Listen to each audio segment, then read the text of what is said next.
ఆంధ్ర తెలంగాణలో తక్కువ ఫీజులతో high quality results ఇస్తున్న ఏకైక సంస్థ తిరుమల్ ఐఏఎస్ ఇన్స్టిట్యూట్.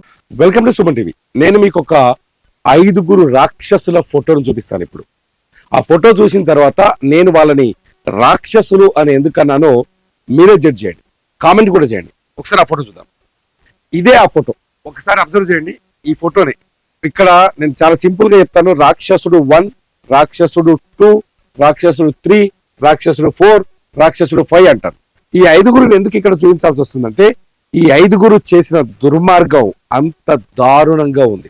ఈ 5 కేరళలోని కొట్టాయం నర్సింగ్ కాలేజ్ లో 3rd ఇయర్ 4th ఇయర్ చదువుతున్న స్టూడెంట్స్. ఈ 5 చేసిన దుర్మార్గం ఏందో తెలుసా? ఫస్ట్ ఇయర్ లో జాయిన్ అయిన పిల్లల్ని ర్యాగింగ్ పేరుతో ఎంత నీచంగా, ఎంత అసహ్యంగా వేధించారంటే వాళ్ళ ప్రైవేట్ పార్ట్స్ కి డంబెల్స్ ని కట్టి లాగారంట. ఇప్పుడు దేశం మొత్తం మాట్లాడుతోంది ఈ సబ్జెక్ట్ ని. విద్యార్థులకి ప్రైవేట్ పార్ట్స్, వాళ్ళ అండర్వేర్స్ తీయించేసి, బట్టలు తీయించేసి వాళ్ళ హాస్టల్లోకి వెళ్ళి వాళ్ళ ప్రైవేట్ పార్ట్స్ కి జిమ్ చేసే డంబెల్స్. ఎంత దుర్మార్గం! వీళ్ళు మనుషుల్లా ఆలోచిస్తున్నారా? నర్సింగ్ కాలేజ్ లో చదువుతున్న ఈ వీళ్ళు నర్సింగ్ అంటేనే ఒక అద్భుతమైన సేవ చేయాలి. సేవ చేసే మనస్తత్వాన్ని పెంపొందించుకోవాలి, సేవ చేసే విధానాన్ని పెంపొందించుకోవాలి. కానీ వీళ్ళు చేస్తున్న రాక్షసత్వం చూడండి. ఇది సేవ అంటారా? నర్సింగ్ కాలేజీలో చదివే విద్యార్థులే ఇంత మూర్ఖంగా ఉంటే అసలు వీళ్ళని ఏమనాలి? రాక్షసులు అనాలా వద్దా? మీరే చెప్పండి. వీళ్ళని రాక్షసులు అనాలా వద్దా? ఈ 5 విద్యార్థుల్ని రాక్షసులు అనాలా వద్దా? మీరు చెప్పండి. పోయిన నవంబర్ నుంచి మొదలైంది ఆ కాలేజ్. పోయిన నవంబర్ నుంచి ప్రతిరోజు ఫస్ట్ ఇయర్ స్టూడెంట్స్ దగ్గరికి వెళ్తారు. ప్రతి సండే వాళ్ళని మద్యం కోసం డబ్బులు ఇవ్వమని చెప్తారు.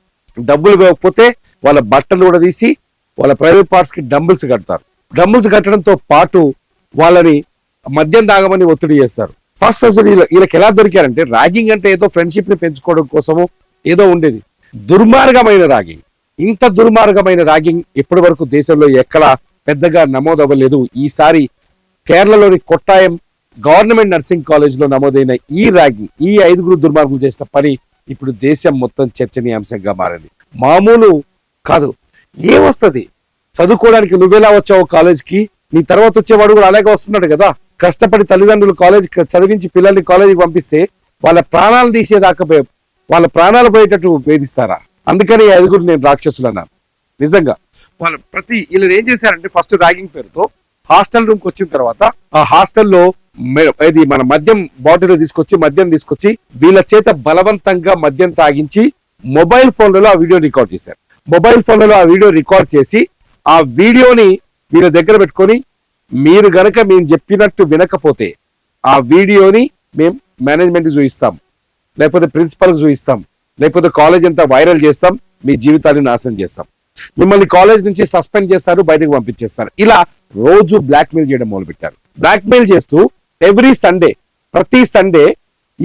సండే వాళ్ళ ఆ పిల్లల దగ్గరకు వచ్చేసి, టార్గెటెడ్ పిల్లల దగ్గరకు వచ్చేసి డబ్బులు వసూలు చేసి ప్రతి సండే వాళ్ళ హాస్టల్లోనే మద్యం తాగడం మొదలుపెట్టారు. మద్యం తాగుతారు.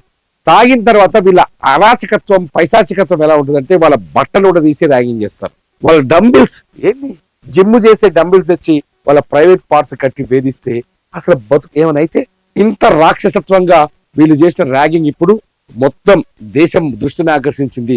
దేశం అంతా వీళ్ళ వైపు తిరుగుతోంది. ఇది కూడా బయటకు వచ్చేది కాదు. కేరళకు కొద్ది దూరంలో ఉన్న ఒక ప్రైవేట్ కాలేజ్ లో జరిగిన ర్యాగింగ్ లో పిల్లగాడు ప్రాణాలు కోల్పోతే అసలు ఏం జరుగుతుంది అనే విషయాన్ని పరిశీలిస్తే, కాలేజీలో ఏం జరుగుతుంది పరిశీలిస్తే ఈ వ్యవహారం బయటకు వచ్చింది. వీళ్ళ బాధితుడు తట్టుకోలేక వాళ్ళ ఫాదర్ ఫోన్ చేశాడట. ఇదంతా కాదు, ఆ ధైర్యం వచ్చి ఉంటుంది. ఏది ఆ చనిపోవడంతో ఆ ఇష్యూ పెద్దగా వాళ్ళ అమ్మ పోలీస్ స్టేషన్ పోయి రచ్చ చేసింది. మొత్తానికి ఆ సబ్జెక్ట్ ని గవర్నమెంట్ దృష్టికి తీసుకెళ్ళింది. దీంతో ఈ 5 బాధితుల్లో ఒకడు వాళ్ళ ఫాదర్ ఫోన్ చేసి, డబ్బులు ఇవ్వకపోతే ఇట్లా వేధిస్తున్నారు, హింస పెడుతున్నారు, నాకు చచ్చిపోవాలనిపిస్తుందని చెప్పేసరికి ఈ వ్యవహారం బయటకు వచ్చింది. కాలేజీల్లో సంస్కారం కదా నేర్చుకోవాల్సింది. కాలేజీల్లో భవిష్యత్తుని ఎలా మార్చుకోవాలి అనే చదువును కదా నేర్చుకోవాల్సింది. కాలేజీల్లో వెళ్ళినప్పుడు ఇతర మనుషులతో ఎలా మెలగాలి అని కదా నేర్చుకోవాల్సింది. సమాజం ఎలా ఉంటుంది, ఆ సమాజంలోకి మనం ఎలా ఎంటర్ అవ్వాలి అని నేర్చుకోవాల్సింది కదా. కానీ ఇలా నేరాలు ఎలా చేయాలి, రౌడీయిజం ఎలా చేయాలి, ఎదుటి మనిషిని ఎలా హింసించాలి, ఎలా నాశనం చేయాలి అవతల వాడి జీవితాన్ని నేర్చుకోవడం ఏంటి? దుర్మార్గమైన ఈ 5 అందుకనే నేను రాక్షసులు అన్నాను. ఈ 5 పిల్లలే కావచ్చు, కానీ ఆ వయసులోనే టీనేజ్ దాటి ఇప్పుడిప్పుడే వాళ్ళు మేజర్ అయినారు. ఆ మేజర్ అవుతున్న ఈ టైంలోనే ఇంత రాక్షసంగా ఉంటే వీళ్ళు భవిష్యత్తుని ఎంత నాశనం చేస్తారో అర్థం చేసుకోవచ్చు. నేను వీళ్ళని రాక్షసులు అనడం సమంజసమా కాదా? మీరేమంటారు? ఈ వీడియో కింద కామెంట్ చేయండి. చూస్తూనే ఉండండి సుమన్ టీవీ.